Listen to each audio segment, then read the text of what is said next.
Hi, I'm Rachel, and this is my AM reading video for Purim 5784/2024.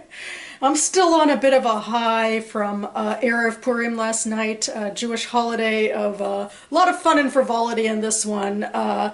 And the traditional thing that Jews have to do is read the Megillah of Esther, which is a story in Jewish tradition of anti-Semitism and overcoming it in ancient Persia with specific characters and a specific narrative. And it's a festive minor holiday, and one of the things in modern times that a lot of congregations do is also tell a parody of the story using something from pop culture. And actually this is called the Spiel, which is the retelling of the Purim story, and the way that my congregation did it this year is parodying the Barbie movie, and it actually became a big cornerstone of the entire theme this year of sort of embracing the imperfections of life, that we start first with the pink perfection, and then through the Megillah reading and our spiel, we start to question things and then come down to a reality. And we had changing decorations before and after the Megillah reading and all of that. It was so much fun. I mean, basically I was in the flash choir and I was singing versions of Dance the Night and Closer to Find to fit the story. And there was lots of pink and fun and frivolity, and I'm very biased by just having a large congregation, I think, that can put off a production like this, but it was a lot of fun.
But anyway, speaking of a tone change, I'll come back now to the point of this video, which is to recap what I've been doing this week in reading.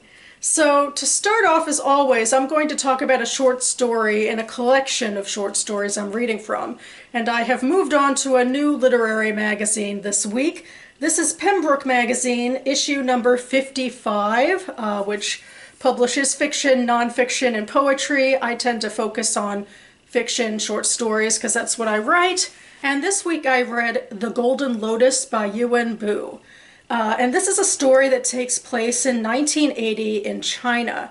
And we start in very rural China, where where they don't even have modern amenities for heat, and we're following this woman named Leon who is trying to teach her class, and it's also a big deal that she's a teacher who can teach the students of this village because they don't even have that much access to education, and she's right now teaching them about the new year and Chinese cultural history. But she is planning to leave the community, kind of duck out, because of a travesty in her own life where her mother-in-law killed her baby daughter.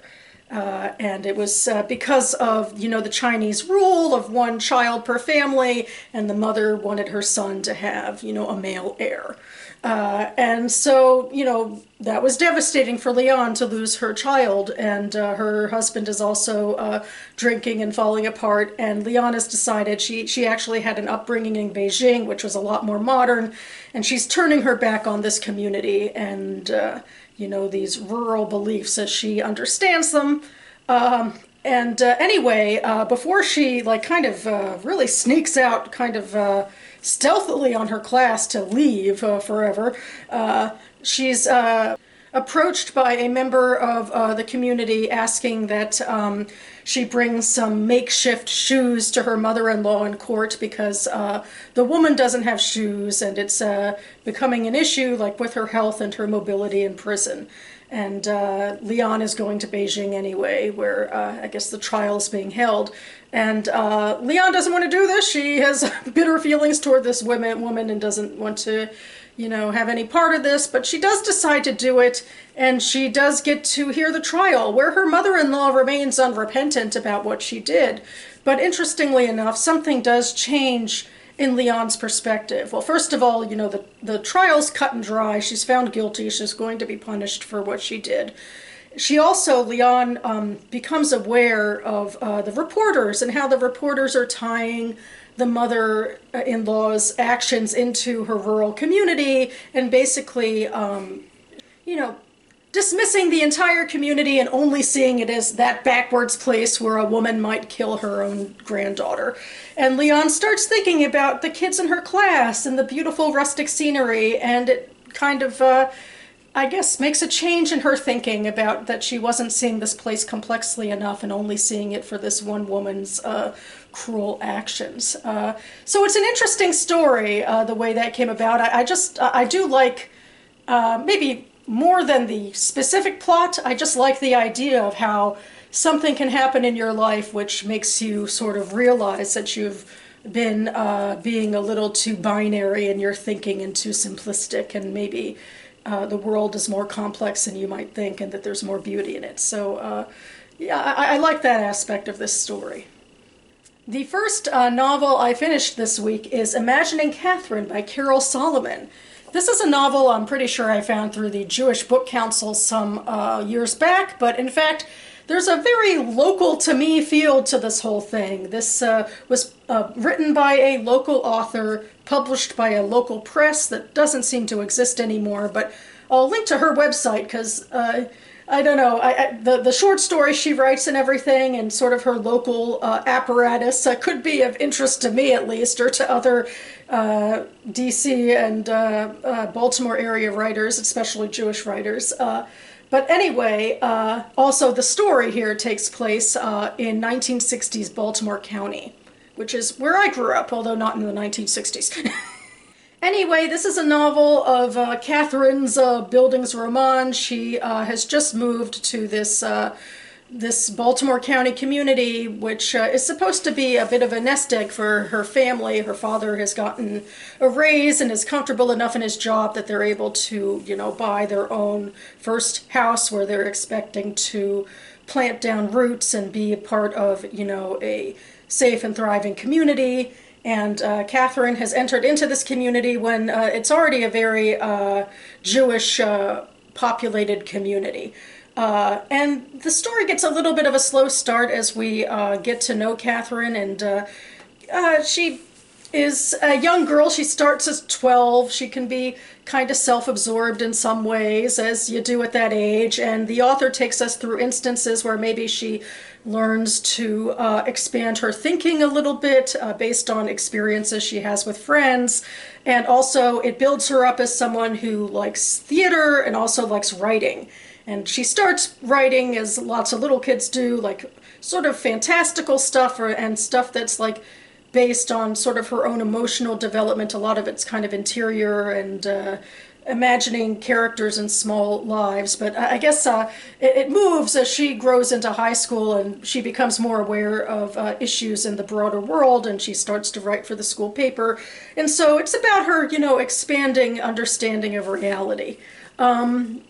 And into this, this is on the back cover, we get into this immediately, but it's a little more toward the middle of the book where the first black student joins her high school because her friend's father, in fact, is a real estate agent who helped her, the young girl Charlotte's black family, move into the neighborhood.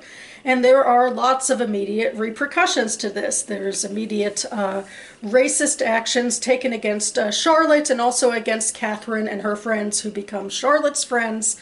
And even like Catherine's parents are concerned and their neighbors are concerned because they see this as, our property values are going to go down because of, a black person entering the neighborhood, just all of these well, they're responding, I think, to the real realities of the bigotry of the time. But instead of, fighting the system, they're concerned about their own futures.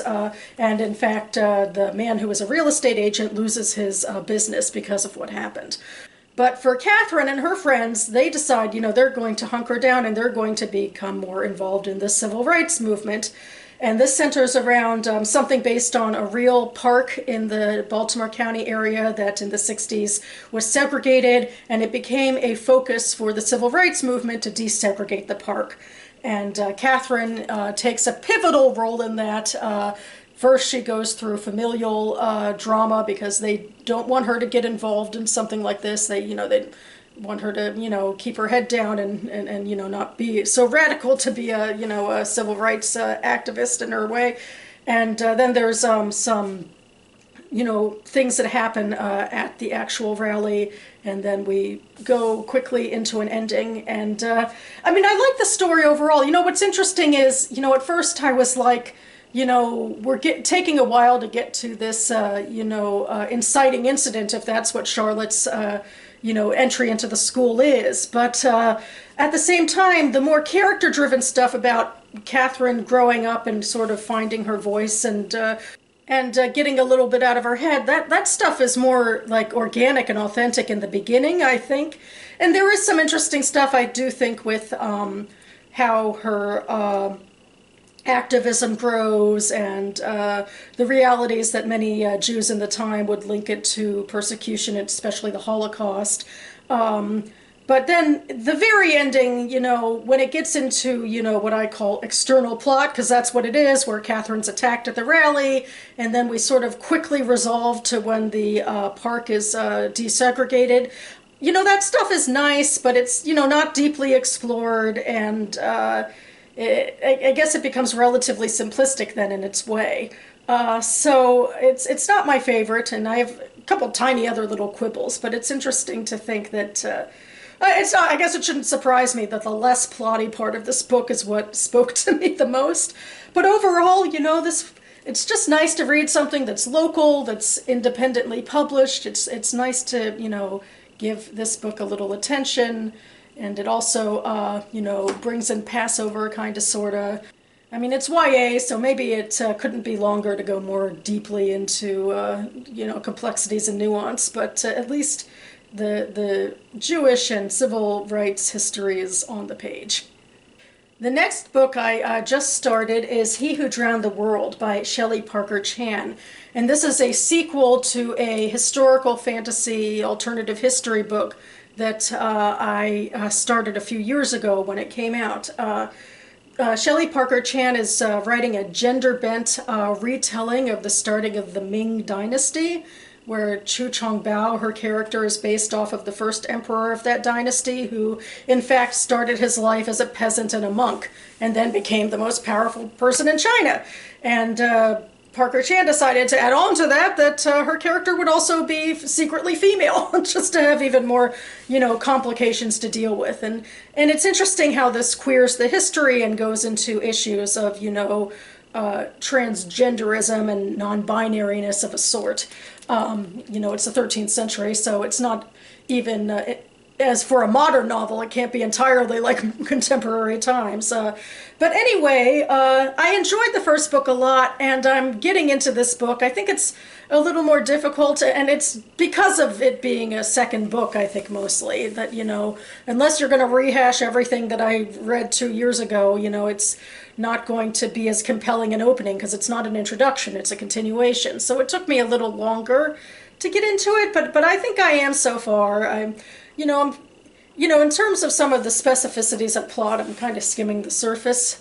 I've already addressed how plot isn't always my favorite thing anyway, but I do understand that we are going to be following multiple characters, and I think there's definitely going to be a few that interest me more than others. But it's going to convene on the fact that Chu Chongbao is head of her own army now, and is trying to combine her army with that of a former enemy, General Ouyang. They technically have the same goals, but sort of a complicated history together of the type of government they're trying to overthrow. And it's going to come, we're fighting battles, and it's ultimately, I assume, going to come with Chu Chongbao becoming in charge. But in the meantime, there's a lot of interesting gender politics, as Chu Chongbao is secretly female, but leads a very male life. And so even though we use the she pronouns, her experience is male culturally. And then General Ouyang is a eunuch, so he also has a really interesting relationship with gender, because, technically as a general, that is a very male cultural reality. But everyone knows he's a eunuch, and everybody talks about his voice being, too high, and they sort of mock him for it. And Ouyang himself, I think, can't see himself as fully male because of the genitalia, and because it fits into cultural norms that someone who isn't fully male can't fulfill a full male destiny of power and prestige. And he also, although he doesn't know Chu Chongbao is actually, biologically female, he can see that, first of all, as a monk and as a slight man, she is also not stereotypically man enough for him. So this man, Ouyang, is dealing with a lot of shame and a lot of bitterness, and also a lot of misogyny that's all tied into these realities. And it's just interesting to think about how this book deals with gender and transgenderism and people who don't fit those particular molds. But at the same time, the cultural realities do seem much more binary than they are for us in most Western societies today, where there's not only one way to be culturally female or one way to be culturally male in the ways that it is in this story, where so many times it seems like for Ouyang and Chu Chongbao, their relationships to cultural gender have to do with the fact that they don't fit in with hyper-specific realities, cultural realities.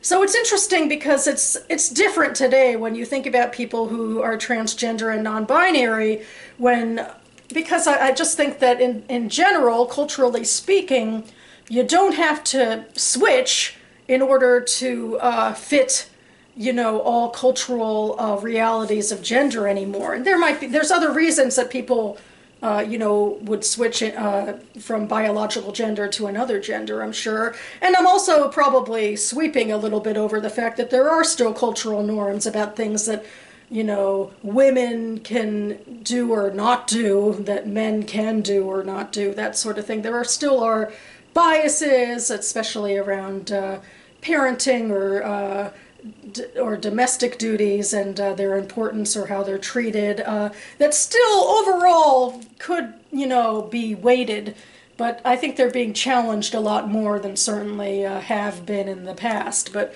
I don't know, these are just interesting things to think about. I guess I don't even have to bring the present into this as much, but it is interesting to see how, you know, you do some gender issues where people don't fit into cultural norms in these historical fantasies, and then how transgender or non-binary issues fit into there.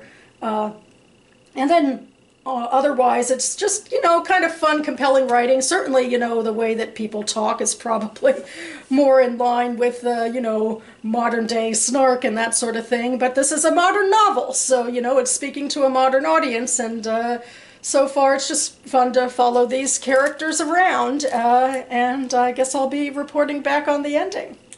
And finally, the last book I'll just tease a little bit is The Best Minds, A Story of Friendship, Madness, and the Tragedy of Good Intentions by Jonathan Rosen. And this is a memoir told by a man who is a major part of the literary community in the U.S., I believe. Well, that he's a published novelist himself, and his mother was friends with Cynthia Ozick, and, you know, he has that lucrative Ivy League education, as it were. And he grew up, and his best friend was very similar to him at the time, but then he was diagnosed with schizophrenia, and it's about how that trajectory changed his friend's life, and also Jonathan Rosen's life, since this is a memoir told from his perspective. And that's all I'll be saying about this book right now, because I am reading it for the BookTube Prize. So the BookTube Prize was started by Robert Sheard in 2019. The purpose of the prize is for the literary book community to judge the best in literary fiction and nonfiction published in the U.S. the year before. So right now we're reading 2023 popular, well-received releases.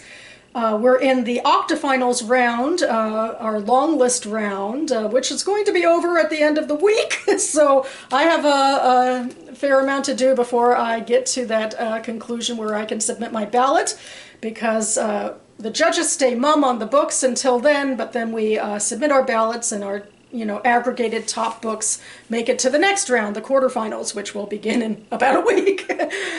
So yeah, that's all I can say for now, but I did give some preliminary thoughts on this book and the 5 I'll be judging it against at the beginning of the round, so I'll link to that video and more information about the BookTube Prize down below. So that about covers it for me now, and beyond all the reading I have to get through this week, I hope to be back on this channel imminently to do a short little book haul for you for the end of the month, so stay tuned for that. And otherwise, for the peppy fun of it, I will let my Purim Shpiel take you out of this video. And thanks so much for watching, everyone. I'll see you next time.